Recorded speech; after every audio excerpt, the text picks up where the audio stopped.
everyone, so welcome to yet another recording of the channel Your CMA Mentor.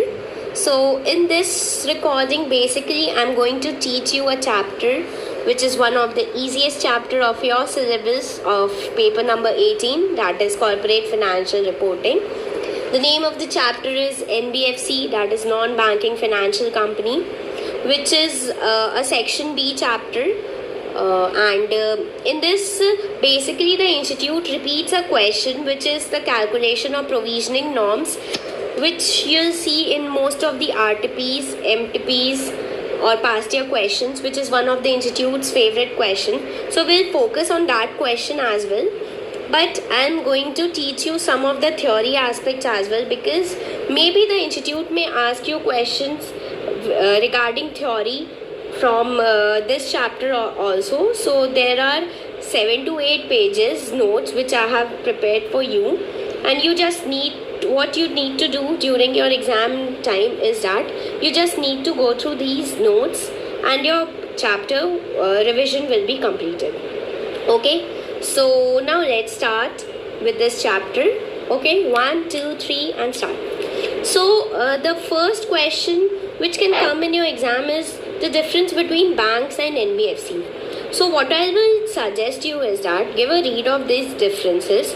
These are very easy. I don't need to explain this to you, but I'll give you a brief idea about this. And there are 5 points. You remember all the 5 points, because the question may come for maybe 7 marks question may come. So if you remember these 5 points, you'll get full marks for the question if the institute asks you the question. Okay, so the difference between bank and NBFC.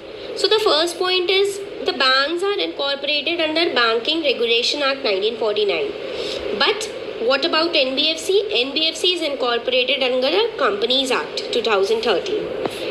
The second point is that the bank can accept demand deposits, but the NBFC is restricted from accepting demand deposits. The third and the most common point is that banks can issue checks, but NBFC are restricted from issuing checks, and so they are not eligible for issuing checks to the customers. The fourth point is that the deposits which the banks accept are insured, so that if any losses occurs in futures, they can be compensated with the insured amount. Okay, and but for the NBFC, the deposits accepted by them are not insured. Okay, so and the last point is that because RBI has excessive control over the banks, so banks are basically more restricted. They have restricted scope as compared to NBFCs, which have lesser control over controlled over by RBI. Okay, so let's recap these differences. So the first point, banks are incorporated under. So please students, don't see the answer, first read it. Okay, then let's repeat it after me. Please you repeat after me so that you can learn it now only. You don't need to go through the notes again and again. So please try to learn with me only. So the first point is the banks are incorporated under Banking Regulation Act 1949. But for NBFCs, they are incorporated under Companies Act 2013. The second point is that banks can accept deposits, demand deposits, but NBFCs can't accept demand deposits. The third point is that banks can issue checks, but NBFCs can't issue checks because they are not eligible for payment system. The fourth point is that the deposits accepted by banks are insured, but that is not the case of NBFC. The fifth and the last point is that RBI has laid an excessive control over the banks. That is, the banks are more restricted by RBI. But this is not the case of NBFCs. NBFCs have lesser control by RBI as compared to banks. Okay, done. The second point is, please do remember the date of NBFC's Ind AS application, because many a times the institute can ask you in MCQ question, and it will be of 2 marks. If you don't remember it, you'll lose your 2 marks. So basically, India's was applicable on NBFCs from 1st April 2018. Okay. The third point is that NBFCs can be classified into two major categories on the basis of liability structure. So the first category is deposit taking NBFC, and the second category is non-deposit taking NBFC. So students, what is the difference between the deposit taking NBFCs and non-deposit taking NBFCs? So let me tell you. What are deposit taking NBFCs? Deposit taking NBFCs are the NBFCs which are allowed to accept deposits from the public. Okay. That is, they can accept the public, they can accept the deposits which are made by the public. So they are referred to as deposit taking NBFCs. And there are many requirements for deposit taking NBFC, like capital adequacy norms, liquid asset maintenance norms, exposure norms, assets liability management discipline norms. So you just need to remember the names of these norms, because if a question comes that what is deposit taking NBFCs, so you can write, like first line you write the definition of what is deposit taking NBFCs, and then you can extend your answer by writing that these NBFCs are subject to these requirements, that is capital adequacy norms, liquid asset maintenance norms, exposure norms, assets liability management discipline norms. So just don't go in deep these norms, because they'll never ask you the questions regarding what is capital adequacy norms. There are less chances of these questions to be asked by CMA Institute. Okay. The second type of NBFC is non-deposit taking NBFCs. Non-deposit taking NBFCs is basically what? The opposite of deposit taking NBFCs. The NBFCs which do not accept deposits from the public are the non-deposit taking NBFCs. Also, the non-deposit NBFCs can be divided into two categories. That is, non-deposit taking NBFCs with asset size less than 500 crore as per their last audited financial statements. And the second one is systematically important NBFCs, which is also referred to as non-deposit taking NBFCs SI. Okay, so these are the NBFCs which has an asset size of 500 crore or more as per the last audited balance sheet. So what you have to do in this is, what is non-deposit taking NBFCs? Learn the definition. And then there are two categories of non-deposit taking NBFCs. Learn the limits of the both, because in NBFCs, institute can ask, in MCQ, the institute can ask you the asset size of any of them, or the institute can ask, state the name of the NBFC which has an asset size of less than 500 crore. So you just need to write the answer, the NBFC ND, that is non-deposit taking NBFCs. Okay. Now, there are also, NBFCs are categorized also on the basis of activities performed by them. They can be categorized as asset finance company, investment company, loan company, leasing company, infrastructure finance company, venture capital company, infrastructure debt fund company. So basically, you just go through the names of these NBFCs.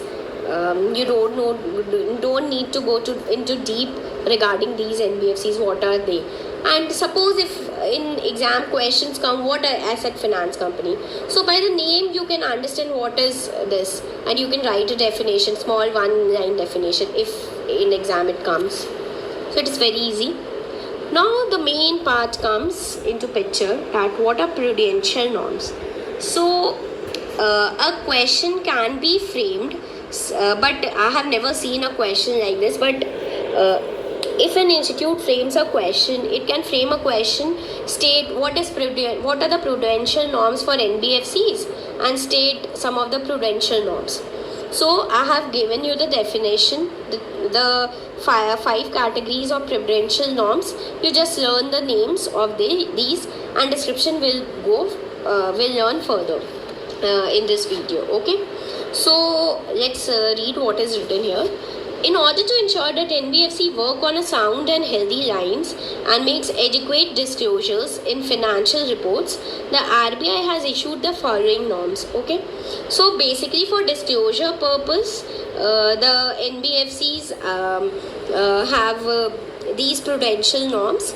So there are 5 types of prudential norms: income recognition, principles of accounting for investments, asset classification, and provisioning norms, which are the most important ones because from these practical questions also comes in your exams. CRAR and credit concentration norms. Okay, now let's start with asset classification and provisioning norms. So basically there are 4 categorizations of assets. And the provisioning rates, please do remember guys, because questions are framed from these. Okay, so what are the there are 4 types of assets: standards, substandard, doubtful assets, and then there are loss assets. Okay, so firstly let's study what is standard assets. Assets which do not disclose any problems and which does not carry more than normal risk attached to the business. So basically these are the assets which does not carry any risk with them. So these are the called standard assets. Okay, and the provisioning requirement is 0.4% of the total outstanding amount. We have to create a provision on it, that is 0.4% of total outstanding amount. But do remember guys, in case of non-deposit taking NBFC, non-systematically important NBFCs, if the question mentions you this, then you have to make a provisioning norm of 0.25% of total outstanding amount. Please do remember this, because the institute can twist a question and ask you, and you'll make a provision of 0.4% without reading the question, and your answer will be wrong. So these are the easiest questions which an institute can ask, and if you don't take note of these small points, then your answer will get wrong. So please do guys, take these notes and mark it important, these points, so that during exams you can go through give a read over it and remember. Okay. Now the second type of asset is substandard assets. These are the assets which have become non-performing for a period not exceeding 12 months. So this is the basic definition you can write regarding this. And you have to make a provision of 10% on the total outstanding amount for substandard assets. Okay, then comes doubtful assets. Doubtful assets are the assets which have become non-performing assets for a period exceeding 12 months. And they can be divided into unsecured portion, for which you have to make 100% provision. For secured portion, there are 3 categorizations. If there are secured and doubtful for 0 up to 1 year, then 20%. For more than 1 year up to 3 years, you have to make 30% provision. For more than 3 years, you have to make 50% provision. Then comes loss asset which have become which are not collectible, or which have been declared as not collectible by internal or external auditors, or RBI has mentioned that these assets cannot be recovered, then these assets are referred to as loss assets. So you have to make 100% provision for these assets. So let's take an example. Suppose a question is given as shown in your screen. There's a standard asset of 7,200, substandard of 900, secured portion for doubtful debts up to 1 year is 160, for greater than equal to 1 year up to 3 years is 40, more than 3 years is 10. Unsecured portion is 77, loss asset is 22. So what you have to do is make a table where you have to first write on the left hand side the assets which are given in the question. Then in another column you write the amounts of the assets given, and then you mention the rates, as you have to learn the rates guys. Please do learn the rates, because if you write the wrong rates, your entire question will be wrong. So you just write rates of the assets as mentioned above. Do learn that. and then just multiply with the rates of the amount and create a and make a provision and calculate the provision amount. Take the total of the provision amount, which is here 266.8, and this will be your answer. Okay, done. Now comes the second prudential norms, that is income recognition. So basically for interest income, what we do is, if an asset is loans and advances, if loans and advances are performing assets, then income is recognized on accrual basis, and if they are non-performing assets, then income is recognized on actual receipt basis. Okay, so now a question may come in your mind that what is a performing assets. So in case of loans and advances, performing assets are those assets which are regular in payment of installments, and if default occurs, if in a scenario comes and default occurs, then the default period is not more than normal risk period. So in case of NBFC, non-deposit taking NBFC with asset size of less than 500 crore, normal risk period is 180 days, and for deposit taking NBFCs and systematically important NBFCs, normal risk period is 90 days. Guys, please do remember these days, because in your institute math also I have seen MCQ regarding this. So in exam they can ask you MCQ regarding this, so please do give a read and mark it important. Okay, so now let's solve a question on this. So there are advances given in your question on performing assets and on non-performing assets. So as we have learned above, performing assets are recognized on the basis of accrual basis. So interest for performing assets, on accrual basis we will record interest, which is interest earned amount will record. For non-performing assets, we will record the loans and advances on the basis of receipt basis. So basically interest received amount we will record in case of non-performing assets. We'll calculate the total amount, and this will be the total amount of provision to be created. Now in case of hire purchase, you just remember the points which I am telling you in this case, in case of hire purchase or leased assets. So in case of hire purchase and lease assets, performing assets are the assets which are regular in payment of installments and which are not overdue for more than 3 months. And in case of non-performing assets, if installments of rent or lease payments are overdue for more than 3 months, then they are non-performing assets.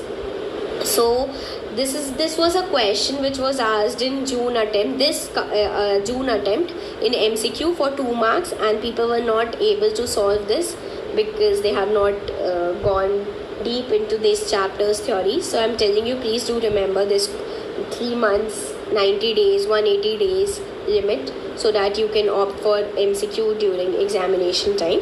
Okay. Dividend income is recognized on actual receipt basis and interest income on accrual basis. Guys, do remember this because this can also be asked in MCQ portion. Now comes valuation of investment. So there are 2 types of investment, as you are very well aware of, current and long-term investments. So current investments are further classified into quoted and non-quoted investments. So quoted investments can be like equity shares, preference shares, debentures, bonds, etc. So quoted investments are valued at aggregate cost or aggregate FMV, whichever is low. But do remember, these are valued based on specified category. Like for example, equity shares total is given. You will compare. Equity shares is one category, preference shares is one category. So each individual category you have to compare individually. That is individual aggregate cost and aggregate market value, whichever is lower for individual equity shares, preference shares and debentures. You have to calculate individual amount and then take total at the end. Okay. So, and one more important point is that if aggregate FMV of any category is less than aggregate cost of that category, then net depreciation of debt depreciation amount will be calculated, which will be the difference between the aggregate market value and aggregate cost, and this will be charged to P&L. Okay. Now coming to unquoted investments. So firstly comes commercial paper, which is valued at carrying cost. This is one of the MCQ which is also there at the back of your institute material questions. Fill in the blanks. So please do remember this. Investment in debentures and bonds are valued at cost price. Investment in preference shares are valued at cost price or face value, whichever is lower. And units of mutual funds are valued at net asset value. Please do remember, guys, what is valued at what, because they can ask you at in MCQ portion these questions. Okay. Now some of the important points, like in I remember in June attempt, MCQ was framed based on public fund. They gave you a question that the public funds are, and the options were given like commercial paper, debentures, bank finance, and one was like it was given, I don't remember exactly, it was given some bitcoins. Then you have to choose. The question was, choose which one of the following is not a public fund. So you needed to take that Bitcoin one. So please do remember the definition of public funds. So the public funds includes commercial paper, debentures, bank finance, intercorporate deposits, funds raised directly or indirectly through public deposits. Please do remember this definition. This is an important definition which can be as an MCQ, or a definition question can also be framed by institute. Okay, and you are very well aware of that NBFCs are compulsory required to be registered under section 45 IA of RBI Act, which is mandatory for every NBFCs. Also, there is a question which is in MCQ portion in your book, also in your study material, like what, and all NBFCs which have an asset size of 500 crore and above, and all NBFCs which are deposit taking shall maintain a tier 1 capital of what percentage? So you need to remember 10%. This can be one of the major MCQ which can be asked by the institute in your question paper. So do remember these, guys. So that's all for the NBFC chapter. If you have any doubt, then please contact me. I'll share my number with you. My number is, I'm writing it on the sheet. So please, you can contact me on this number. Please do not call. You text me on WhatsApp, or you can even comment on the video down. So I'll solve your doubts if any doubts arises. So that's all for today. Hopefully you liked the video, and if you liked it, please do like, subscribe and share with your friends. And there are many more updates upcoming for you for CMA final, group 3 as well as group 4. Firstly, I'll be updating all the CFR chapters, and then I'll go with another subject. Hopefully you like the video. Thank you. Good night.